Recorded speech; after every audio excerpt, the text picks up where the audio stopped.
Boa tarde, hoje 26 de maio, 2h05 da tarde, então estamos bem atrasados. Passando aqui para fazer um estudo rápido do contrato de milho, que de manhã acabou não dando tempo, e ver o que aconteceu ontem e quais são as perspectivas agora, né? Depois do almoço. Bom, depois da subida pela notícia, né? No dia 24, né? Teve um dia que chegou a quase 4 pontos de alta, né? 3 e pouquinho. No próprio dia 23 de 24 começou a descer, e muita gente que foi estopada acabou comprando aqui no alto, achando que ia ter uma continuidade do movimento, e acabou se dando mal, né? Então, esses dias foi um pouquinho perigoso, né, para quem estava com viés. Muito vendedor, foi estopado, e quando desistiu de vender, começou a entrar no final do movimento e acabou sendo estopado de novo.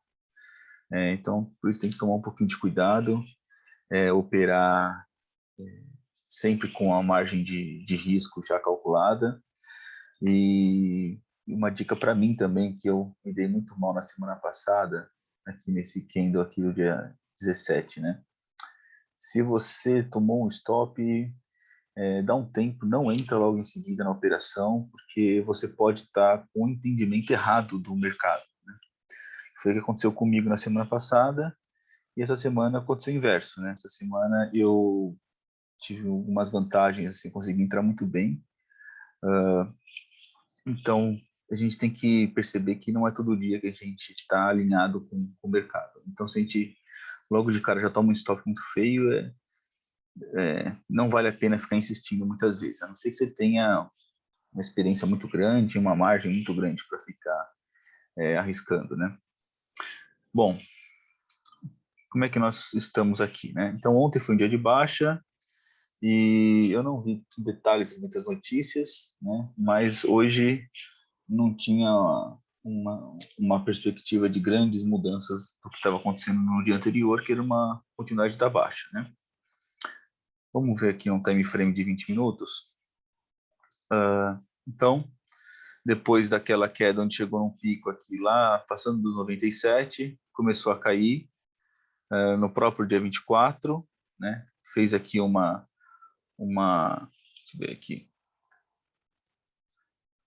um movimento aqui em relação ao máximo de 50%. Então poderia deixar uma situação de dúvida, né? Então fez uma retração de 50%, que normalmente é indicado quando tem uma continuidade. Número de contratos aqui no dia de 24 tinha sido bom, volume bom, mas é questão do contexto, né? O motivo dessa subida foi um motivo muito efêmero, ou seja, uma simples notícia que não dá nada em concreto, né? Como a gente já tinha previsto no próprio dia 24, muito provavelmente iria ter uma impulsão e logo outros fatores fundamentais ou até mesmo de pressão do mercado ia prevalecer. Então eu saí mais ou menos nessa região do 97, né? E no dia seguinte eu não fazia ideia do que o mercado ia fazer, não tinha perspectiva de nada. A única coisa que a gente tinha é que lá fora estava caindo bastante. E nesse caso a bolsa aqui acompanhou o mercado lá fora, abrindo já com gap de baixa. Aqui no Contratur, o Contratur também fez a mesma coisa, né? Vamos dar uma olhada aqui. O Contratur foi até mais brusco essa movimentação de correção. E o que eu estava esperando, né? Eu estava esperando uma... Deixa eu tirar a ordem aqui, depois a gente discute sobre ela.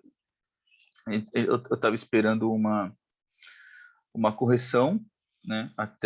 Vamos voltar aqui, até algum ponto que eu poderia me proteger melhor.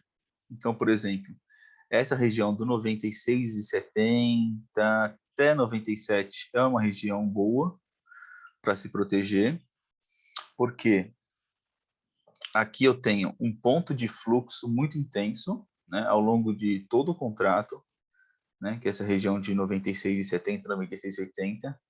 Eu tenho uma média móvel de 200 no tempo de 20 períodos e tenho a VWAP mensal aqui, né? Como a gente está no final do mês, a VWAP mensal começa a ter um peso mais relevante. Tenho o ajuste do dia anterior, tenho um ponto de alto fluxo do dia anterior também aqui no 96. Então, o que eu queria? Eu queria que o preço ontem viesse nessa região do 96, brigasse aqui, começasse a perder força, para que eu pudesse entrar numa venda com um stop aqui nessa região acima do 97. Não aconteceu isso, então eu acabei não entrando na operação, porque eu achei que não tinha tanta força essa venda ontem, e para deixar uma venda segura, eu teria que colocar um stop de mais de 2 pontos, eu acho que não valeria a pena, né? Mas quem colocou se deu bem, porque quem colocou uma venda aqui nessa região do 94,5, né, que deu sorte, colocou aqui na região do 95, chegou hoje até com 2 pontinhos aí na mão, né? E saiu logo no começo, né? Porque abriu com gap de baixa, acompanhando o gap lá de fora, né? O mercado lá fora também abriu com gap de baixa. E aí chegou num ponto bem interessante, que era o alvo da semana passada, né? Na descida da semana passada, que era justamente essa região aqui do 93,10, 93, né? Que é um ponto que já enroscou muitas vezes anteriormente, né? Lá no começo do mês. Então, é um ponto muito importante, é onde era o nosso alvo inicial, quando a gente fez a primeira descida. O que aconteceu que o mercado não desceu de vez, né? Então a gente saiu da operação antes. E ele chegou bem no alvo e começou a enroscar aqui, né? Juntamente com isso, com esse movimento aqui que chegou numa resistência e aí respeitou essa resistência, a gente tem o dólar, que estava caindo desde de manhã, né? Ele fez uma queda bem acentuada de manhã, mas o milho, por exemplo, nosso aqui, ele não acompanhou o ritmo dessa queda, né? Então ele caiu forte até as 11, quase meio-dia, e o milho ele caiu nos primeiros 20, 40 minutos e depois enroscou numa região. Então a queda do dólar, né, não foi tão correlacionada com o milho. Um dos motivos também que a gente pode perceber é o que aconteceu lá fora. Olha só, o milho aqui, vou colocar 60 minutos, né? O milho, ele abriu, né, ontem à noite com um gap de baixa, furou novamente uma resistência importante, né, que a gente tinha aqui, e ficou numa região aqui dos 7,60 dólares, e depois, pela manhã, né, a partir das 10, 11 horas, começou a subir. Teve um movimento de ida e volta com força. O trigo acompanhou essa movimentação, né? E o que mais me chamou a atenção foi o petróleo e a soja, né? Olha o que a soja está fazendo agora, né?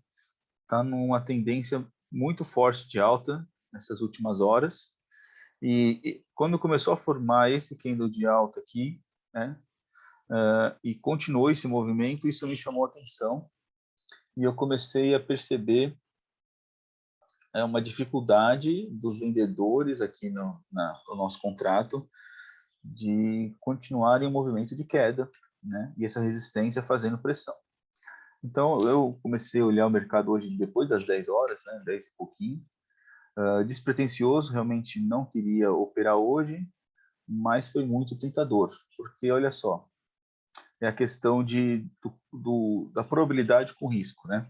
Então, um movimento desse que já vem de queda com gap, claro que a gente está numa tendência nítida de queda, mas a questão do custo-benefício, né?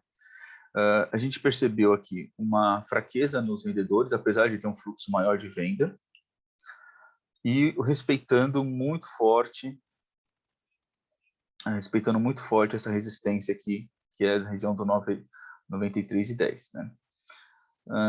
E também, colocando aqui a tela de fluxo, aqui a gente percebe um paredão aqui no 93, né? E então, o que que eu fiz? Eu deixei uma ordem aqui, mais ou menos, no 93,20, né?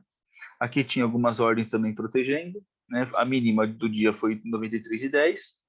E pensei, bom, se for estopado, eu vou ter um prejuízo de R$ 100, né? Então, o que? Isso aqui dá 20 centavos, né? De ponto, né? 0,20. Então, ou seja, é um risco muito pequeno, não, claro, que está longe de ser uma operação ideal, é uma operação que tem uma grande chance de dar ruim, mas, por outro lado, pode dar muito bom, né? Então, agora aqui eu já estou fazendo mais de meio ponto, né? Ou seja, já estou fazendo mais de 2 vezes o meu risco, e vou deixar rodar, né? Porque se voltar tudo e perder, né, a gente perde uma quantidade pequena dentro do margem de risco, nada demais, mas eu achei interessante que vale arriscar essas oportunidades, né? Já aconteceu algumas vezes isso, onde a gente percebe essa fraqueza e às vezes você não entra, você acaba se arrependendo muito, né? Porque ele pode virar de vez e você tem um ganho muito grande. E se perder, você perde pouco, né? Então, agora eu estou com o meu alvo inicialmente aqui na região do 94,26, mas eu vou esperar ainda para definir. Se romper esse ponto aqui, que foi o ponto de fluxo de ontem, do 94, né? Se romper o 94, eu vou ficar bem atento, né? E se voltar aí e me estopar, tudo bem, né? Se eu perceber que está descendo de vez, eu assumo esse stop aí que o custo é pequeno, né? Então hoje eu não vou dar muita atenção para as notícias, porque já está tarde, e a gente vê amanhã como é que andou esse trade. Então, até mais.